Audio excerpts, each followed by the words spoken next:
In an article dated November 19th, 2014, the Intercept's Glenn Greenwald and Peter Maass wrote an article entitled Meet Alfred Bikowsky, the senior officer at the center of the CIA's torture scandals. NBC News called her a key apologist for the CIA's torture program. A follow-up New Yorker article dubbed her the unidentified queen of torture, and in part the model for the lead character in the film Zero Dark 30. Yet in both articles, she was anonymous. The person described by both NBC and the New Yorker is senior CIA officer Alfred Frances Bikowsky. Multiple news outlets have reported that as the result of a long string of significant errors and malfeasance, her competence and integrity are doubted, even by some within the agency. The Intercept is naming Bikowsky over CIA objections because of her key role in misleading Congress about the agency's use of torture and her active participation in the torture program, including playing a direct part in the torture of at least one innocent detainee. Moreover, Bikowsky has already been publicly identified by news organizations as the CIA officer responsible for many of these acts. The executive summary of the torture report released by the Senate last week provides abundant documentation that the CIA repeatedly and deliberately misled Congress about multiple aspects of its interrogation program. Yesterday, NBC News reported that one senior CIA officer in particular was responsible for many of those false claims, describing her as a top Al-Qaeda expert who remains in a senior position at the CIA. NBC, while withholding her identity, noted that the same unnamed officer also participated in enhanced interrogations of self-professed 9/11 mastermind Khalid Sheikh Mohammed and witnessed the waterboarding of the terror suspect Abu Zubaydah and ordered the detention of a suspected terrorist who turned out to be an unconnected to Al-Qaeda, according to the report. The New Yorker's Jane Meyer, writing yesterday about the NBC article, added that the officer is still in a position of high authority over counterterrorism at the CIA. This officer, Meyer noted, is the same one who dropped the ball when the CIA was given information that might very well have prevented the 9/11 attacks. She gleefully participated in torture sessions afterwards. She misinterpreted intelligence in such a way that it sent the CIA on an absurd chase for an Al-Qaeda sleeper cell in Montana. Then she falsely told congressional overseers that the torture worked. Jane Meyer also wrote that the officer is the same woman identified in the Senate report who oversaw the months-long rendition and gruesome interrogation of another detainee whose detention was a case of mistaken identity. Both news outlets withheld the name of this CIA officer, even though her identity is widely known among journalists, and her name has been used by various media outlets in connection with her work at the CIA. Both articles cited requests by the CIA not to identify her, even though they provided details making her identity clear. In fact, earlier that year of 2014, the Washington Post identified Bikowsky by name, describing her as a CIA analyst who was tied to a critical intelligence sharing failure before the September 11, 2001 attacks and the botched 2003 rendition of an innocent German citizen thought to be an Al-Qaeda operative.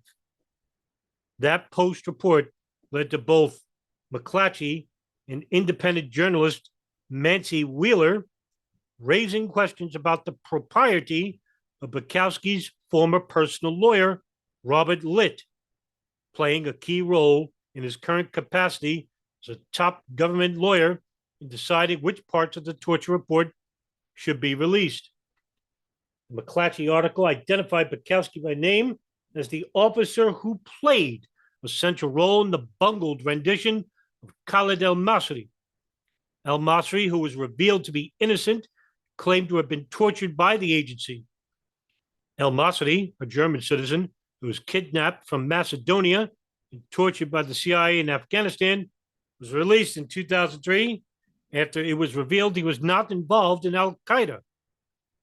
Back in 2011, John Cook, the outgoing editor of The Intercept, wrote an article at Gawker based on the reporting of Ray Nolosilski and John Duffy, naming Bikowsky and pointing to extensive evidence showing that she has a long, if Swedenist, history of being associated with some of the agency's most disastrous boondoggles, including a key role in the CIA's pre-9/11 failure to notify the FBI that 2 known Al-Qaeda operatives had entered the country.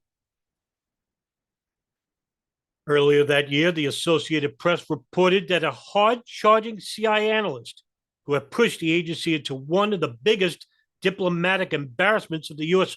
war on terrorism, the rendering of torture of the innocent al-Masri, was repeatedly promoted, despite internal recommendations that she be punished. The Associated Press reported that she instead had risen to one of the premier jobs in the CIA's Counterterrorism Center.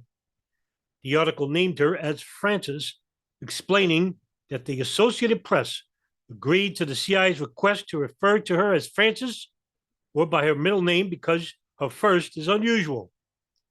Bikowsky's name and a long string of controversial actions have become such an open secret that even she has her own lengthy, detailed Wikipedia page. The entry describes her as a career Central Intelligence Agency officer who has headed the Global Jihad Unit. In the months leading up to the release of the torture report, the CIA and the White House fought to prevent the Senate even from assigning pseudonyms to the CIA officers whose actions are chronicled in the report. The Senate ultimately capitulated, making it difficult to follow any coherent narrative about what these officers even did. As Jane Meyer wrote in yesterday's article, readers could speculate on how the pieces fit together and who the personalities behind the program are. But without even pseudonyms, it is exceedingly hard to connect the dots. Without names or even pseudonyms, it is also impossible to piece together the puzzle or hold anyone in the American government accountable. Evidently, that is exactly what the CIA was fighting for during its 8-month-long redaction process behind all these closed doors. Naming Bikowsky also allows people to piece together these puzzles and hold American officials accountable. The CIA's arguments for suppression of her name are vague and unpersuasive, alluding generally to the possibility that she could be the target of retaliation.